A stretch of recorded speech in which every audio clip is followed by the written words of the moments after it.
Time to put some carpets in this 1966 Corvette Convertible. As you can see, I've got sound deadening mat on most of the floor. I just vacuumed it out, make sure there's no debris in there. I just glued my little plates that go under the rear seat mounts. They go down before the carpet goes on top. I unboxed the carpet a couple days ago. It's just kind of been setting out.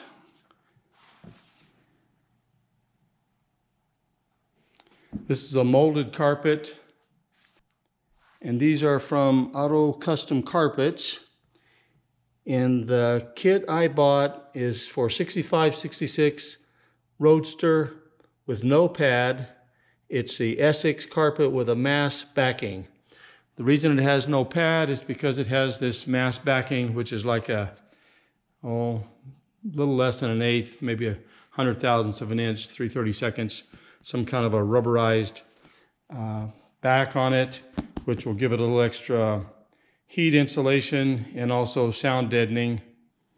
So with this and the sound deadening mat I've already got in the floor over there, I should have a pretty quiet ride here.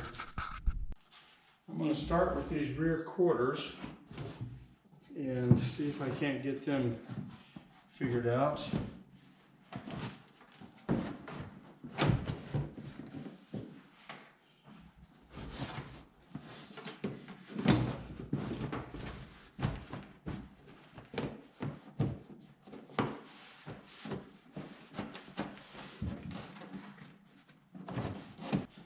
And I just connected all my little marks that I had made right across here.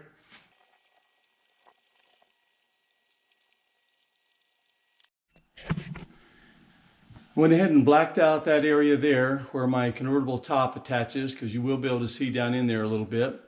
And I've got that piece of carpet that goes in the quarter, actually both quarters, trimmed out, ready to install. But before I install those, I need to put this piece here that wraps around there in, because the carpet that comes off of the quarters kind of goes over the top of that. So what I've done is put a layer of contact cement on this front surface and also on the lower half of the carpet here. It's been about 15 or 20 minutes or so, and the surface is just tacky, it's not wet. So I'm going to see if I can guide this up on here, right in the center.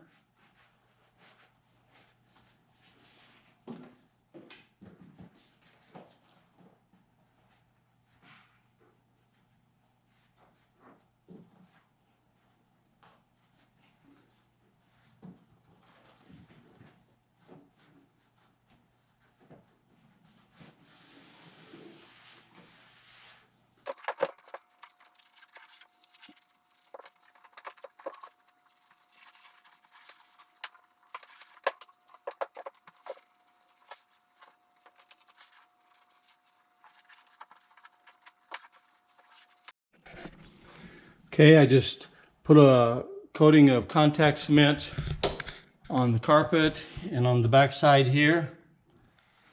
I'm just using this Weldwood contact cement and a cheapy 2-inch paintbrush from Harbor Freight.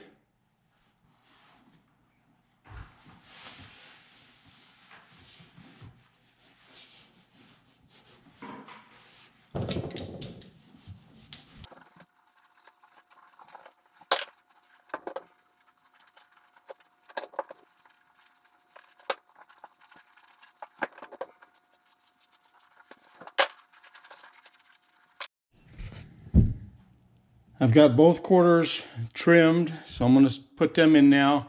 And I'm going to start by gluing right across the bottom here. And I'll get that in place, and then I can pull the carpet out and put some glue, contact cement on the sides here. I'm not going to have glue everywhere, but since these are kind of vertical pieces, I'm going to have some. And I've got these little tabs that are right here. And what those are for is these little fiberglass covers that come around here. A couple of screws go in right there to hold them in place. And the way this carpet comes down here, it's a molded carpet, you know, and it kind of just comes right over the top of that. And I was debating about whether I should try to cut a little slice in it and push it down over there and leave this exposed, but it's really gonna just be a wrinkled up mess, I believe, because of the way it's molded. It just wants to wrap, you know, lay right over the top of it. So I think I'm just gonna let it lay over the top, and then when I put the cover in, it'll just push up against the carpet and put the screws right through it.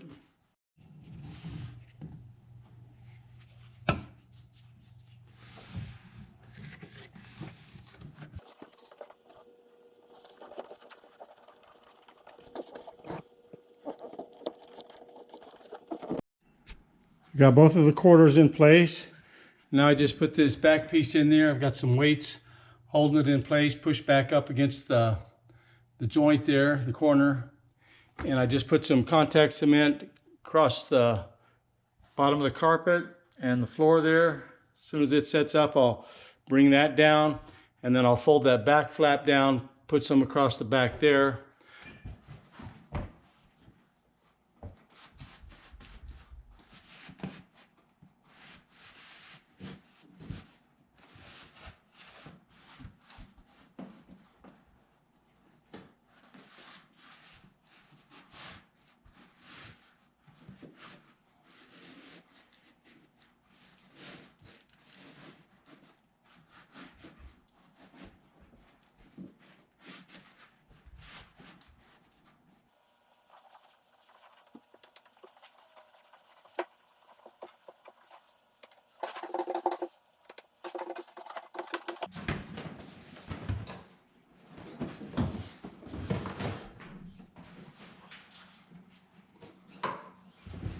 Got 2 pieces left.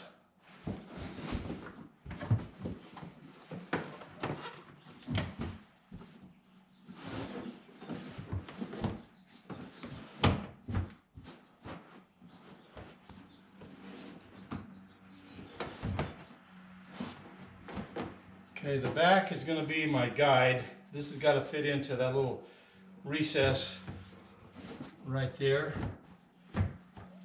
So that's going to kind of direct where everything else goes.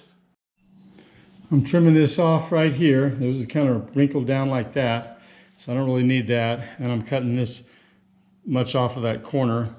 I put a hole right there. That's where the condensation drip tube from my AC system comes out.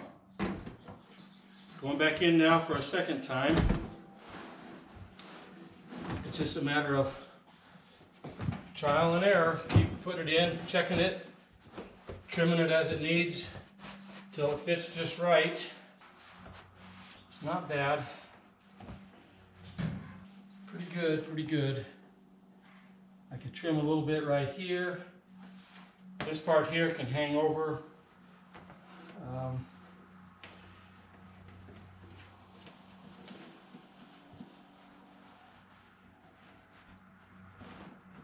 Okay, it's fitting pretty good right now. I need to trim a little bit around here, all along here actually, from right behind this piece of the dash, right through here and around there, so I can clear all of this stuff here. The sill plates, when they go on, they'll hold this down here. I've got a little kick panel piece that goes right here. So all in all, it looks pretty good. I don't think I'll be using any glue on this piece at all. On this piece here that goes on the driver's side, you've got to get it in there, make a mark where that hole goes for the dimmer switch, and cut a hole in the carpet, and then this little piece of plastic gets pushed in there. Now I've got the little kick panel carpets that go in here. Goes right here. It goes right here, and then there's a little metal trim piece that'll kind of attach right in here to hold it in place. Here's what it looks like installed. Now I've got my sill plates that will drop down right in there. 6 screws will hold them in place. All done with the carpets now.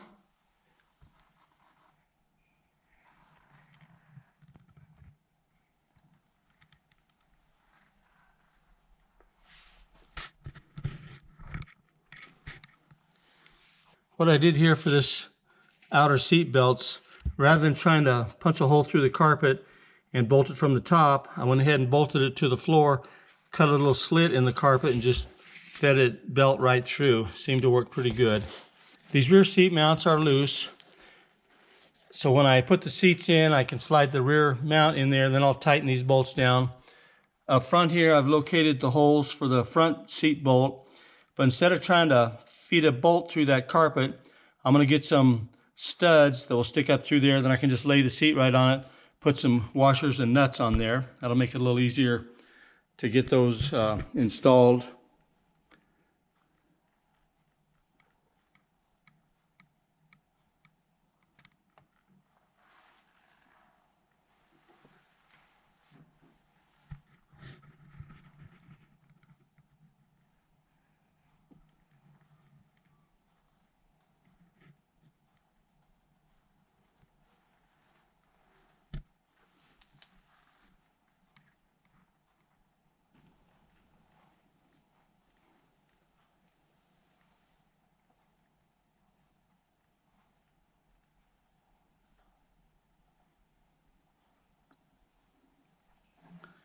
I did have one little issue with these rear quarter sections not wanting to stay in place, so I ended up running a screw right here and one right here on each side. You can kind of see the head of it right there.